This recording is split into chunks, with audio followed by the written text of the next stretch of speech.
Buenos días, doctor. Nosotros somos del grupo D. Estamos conformados por Doménica Tapuy, Gabriela Hualpa, Leonardo López, Gabriela Mena y quienes habla, Kerly Miño.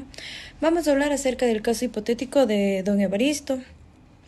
Yo voy a hablar literal A, que es si la sucesión es testamentaria, intestada o mixta. Bueno, como podemos leer en el ejemplo, esta sucesión es mixta, ya que una parte está testamentada y la otra parte es por disposición de la ley, se va a transmitir por disposición de la ley. Bueno, esto tiene una razón jurídica, que sería que don Evaristo deja un testamento manuscrito no notarizado, pero ya lo escribe y le deja la casa a su esposa y deja como heredera universal a su hija María Fernanda. Entonces, esta parte de aquí sería la parte testamentaria. Sin embargo, el testamento no sería totalmente válido porque incluso el señor tiene más bienes los cuales no están escritos en el testamento y obviamente los hijos van a reclamar su parte, ¿no? La herencia que ellos tienen de manera intestada. O sea que la ley va a transmitirles lo que les toque a ellos. A continuación, mi compañero. Muy buenos días, estimado docente. Mi nombre es Gabriela Mena. Analizando el literal B, bienes, derechos y obligaciones transmitibles y no transmitibles, en el caso de la herencia de don Evaristo, al momento de su fallecimiento se produce la transmisión de su patrimonio a los herederos, conforme al principio de sucesión por causa de muerte. Dentro de los bienes transmitibles encontramos todos los que se integran en su patrimonio, como la vivienda familiar, la propiedad rural de 10 hectáreas, la cuenta bancaria con $40,000 y la camioneta personal. Estos bienes pueden ser adjudicados a los herederos conforme a las disposiciones del testamento o en su defecto por la ley. En cuanto a las obligaciones transmitibles, en cambio, incluyen también las deudas que don Evaristo mantenía. Por ejemplo, está la deuda de los $5,000 con el proveedor agrícola y el préstamo bancario pendiente. Los herederos responden a estas obligaciones hasta el momento de que la herencia sea recibida, más no con su propio patrimonio.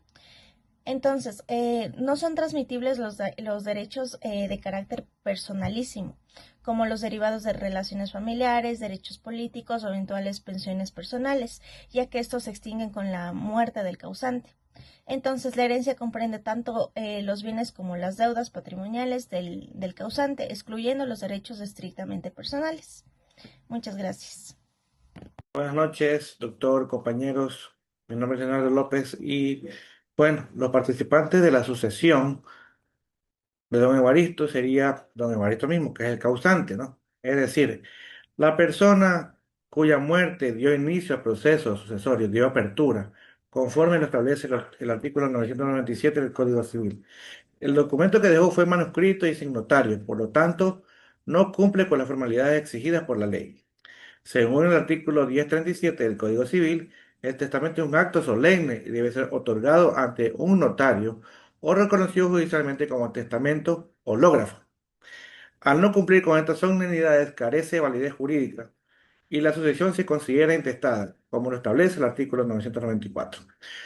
Por lo tanto, la herencia se distribuye según la ley, correspondiendo a los herederos legítimos o forzosos, como doña Mercedes Cárdenas, que es la esposa y tiene derecho a una porción conyugal. Julio Mendoza, el hijo mayor, María Fernanda Mendoza, la hija que estaba habitada en la casa familiar. Y Esteban Mendoza, el hijo menor, cuyas deudas personales no tienen nada que ver con la herencia y no le excluyen de la misma. También participan los acreedores del causante, quienes deben ser pagados antes de repartir los bienes, según el artículo 1132 del Código Civil, aunque pueden acogerse al beneficio de inventario previsto en el artículo 1270. Finalmente, al no existir albacea, la administración de la herencia recae en los herederos bajo control judicial. Muchas gracias.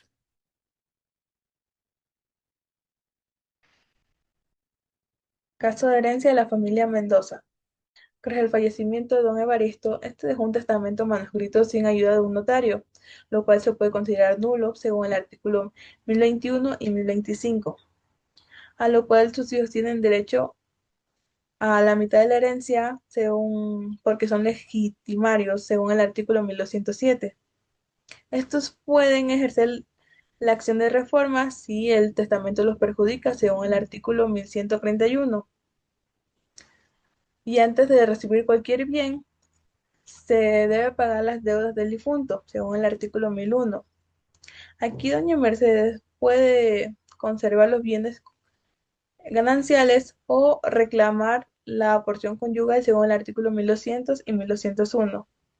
Finalmente, la sucesión, a modo de resolverla, se aplican las normas de sucesión intestada según el artículo 1021 del Código Civil. Y bueno, para culminar con este caso, les voy a hablar sobre cuáles serían las fases del proceso sucesorio que debería cumplirse en este caso. Como primer punto tenemos el fallecimiento del causante, don Evaristo. Se abre la sucesión. El punto número dos, la determinación de los herederos. Se verifica si el testamento es verdadero o no.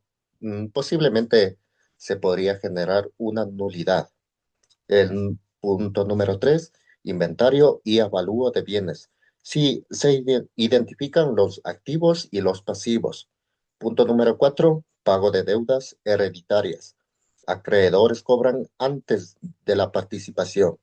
En el punto número 5 tenemos la participación y la adjudicación.